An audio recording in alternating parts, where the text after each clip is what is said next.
Donna asked me to tell you a little bit about myself, and I will. I have a doctorate in organizational leadership from Pepperdine University. Did my dissertation writing about family businesses, and I did some postgraduate work at the Georgetown Family Center in Murray Bowen's Family Systems Theory. And I created the class in Family Business Dynamics at Cal State Fullerton in 2001. I serve on their advisory board at the Cal State Fullerton Family Business Council. And I've been a student of family business for years. But that's not what qualifies me to speak with you today. I grew up in a family business. That, more than all of the degrees, more than all the study, more than all the research, is what makes me unique. Because I understand where you are. My dad and his two brothers inherited their business, Riverside Coal and Oil Company, from their dad. My grandfather, Joseph Freeze, had broken off from his family business. They had a great nursery, which is now in its sixth generation of ownership. But we wanted to get out, so we did. My grandfather did. But the name of the company was Riverside Coal and Oil Company.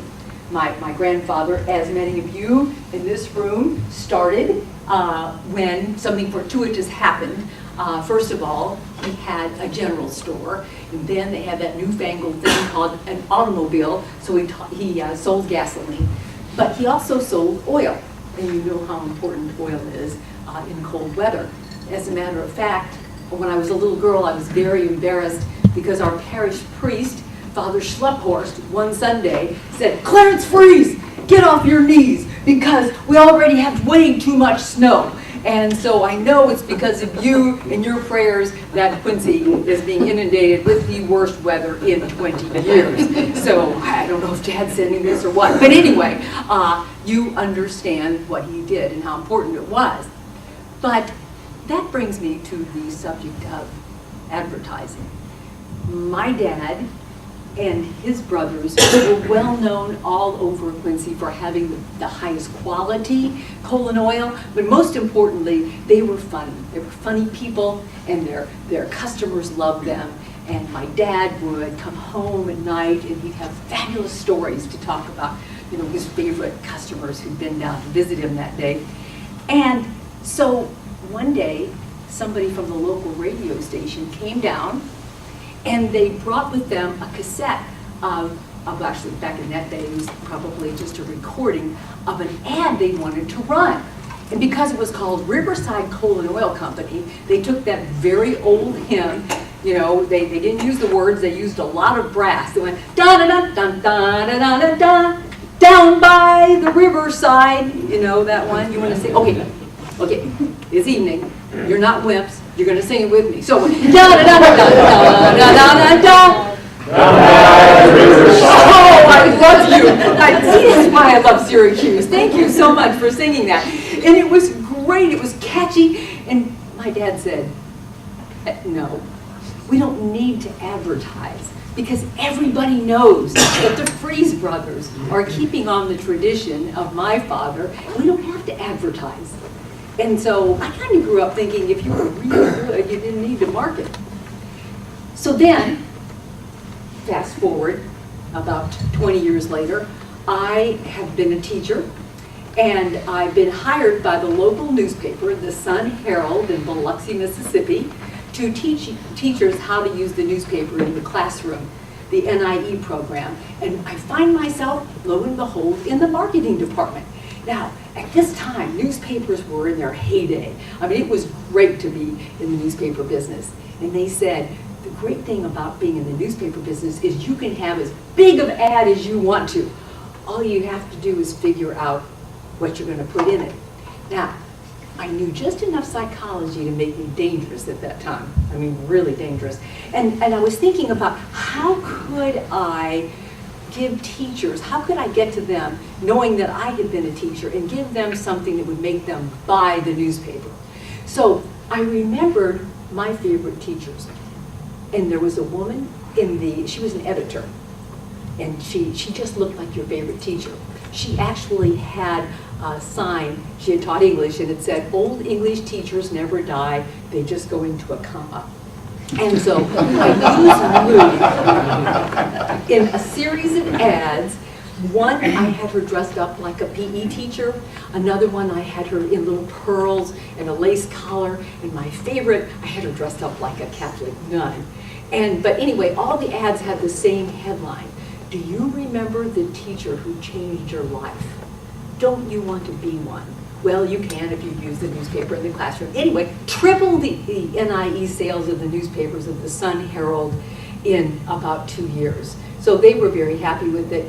And the series won a local Addy Award. So I was very pleased.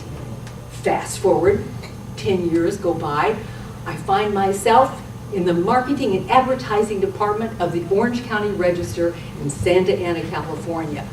Now I am the director of leadership training. The advertising department is so big, they have their own leadership department. And that's where I found myself. Again, I find myself in the marketing department. Again, I realize that it is the psychology behind selling that makes people buy what they do. So, this is the one thing I did not try out before we started. Why do you buy? What makes you buy something? What I'd like for you to do is to turn to the person next to you, and you can be very quiet about this, or not. I want you to tell that person who's sitting next to you the last thing you bought. Think about it. Think about what was the last thing you bought. And then the next thing I'm going to ask you to tell them is, why did you buy it? And the third thing is, why did you buy it there? So you're going to answer 3 questions. What was the last thing you bought? Why did you buy it, and why did you buy it there? So turn to the person next to you and check. Why? Because of a perceived value and because of a perceived brand promise. What's the promise that that you're making to your customers? I have a dear friend who teaches marketing for a couple of different universities in California, and she grew up in a family business in the Midwest. Her father inherited from his father-in-law a cement company. They make concrete. And so she was telling me, she said, I'm so glad that you're going to be talking about marketing to family businesses, because for them it is so very different than it is for everyone else. She said, let me give you an example. Last night I talked to my brother, and he had been out until midnight under the stars, and he was digging up a driveway that he and his brother, actually his brother had poured, Stephanie's brother. And I said, why would he be doing that? I mean, this guy's like the owner of the company, and he's pretty important. And she said, my little brother's a goof off, and he had poured the cement and had not done a very good job. It looked great. It was one of those beautiful, expensive homes in the Midwest, and the driveway was beautiful, and the owner of the home was very happy with it. But when her older brother went by to check on it, he saw a couple of little bubbles in it. Bubbles that no one would even notice, but he knew that in the next 5 to 10 years, that homeowner would be having trouble with that driveway. And so he went to the door, and he talked to the owner. He said, and the owner, oh, I'm so glad it's great, it looks great, your brother did a great job. He said, I'm glad you think so, but he really didn't. You know those little bubbles right there? That means you're going to have some problems. And our family name, if you look at concrete now, you'll notice they always put their family name in it. My family name is on that. I hope you don't mind, but I'm going to dig it up tonight, and we're going to re-pour it tomorrow. And the man said, okay, that's a lot of trouble. And that's what Stephanie's older brother did. As a result of that, that family got more business, because they knew then that they really stood by their name. They wanted to make sure that there was no crack in the foundation of that family business. Now that older brother went back to that younger brother and said, why don't you believe our brand promise? Then they had to have some words, and the younger brother has turned around, and the business continues to grow. But that's what it is that family businesses offer. They offer a brand promise like no one else can.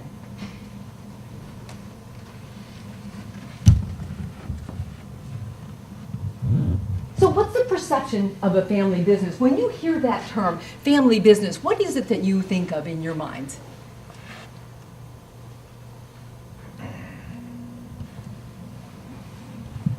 Privately held.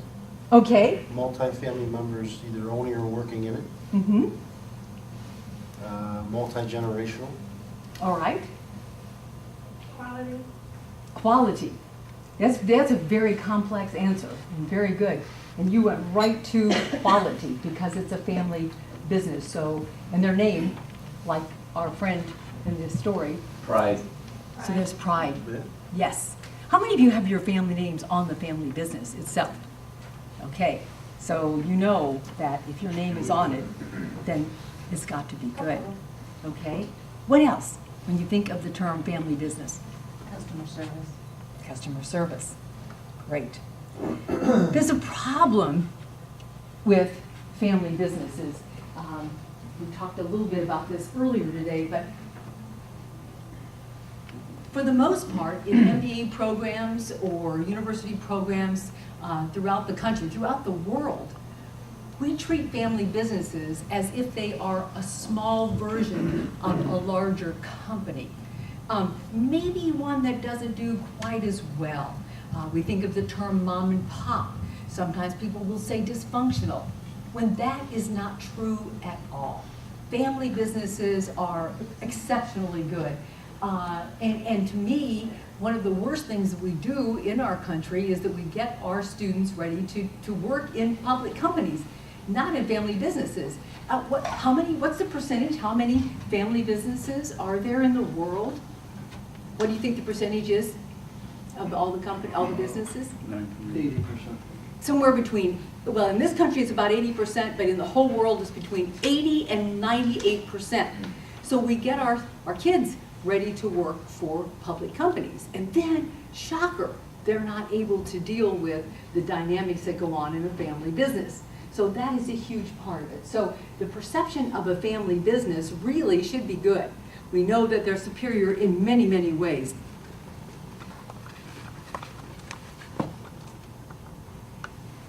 There were two researchers, Anderson and Reed, back in the year 2003.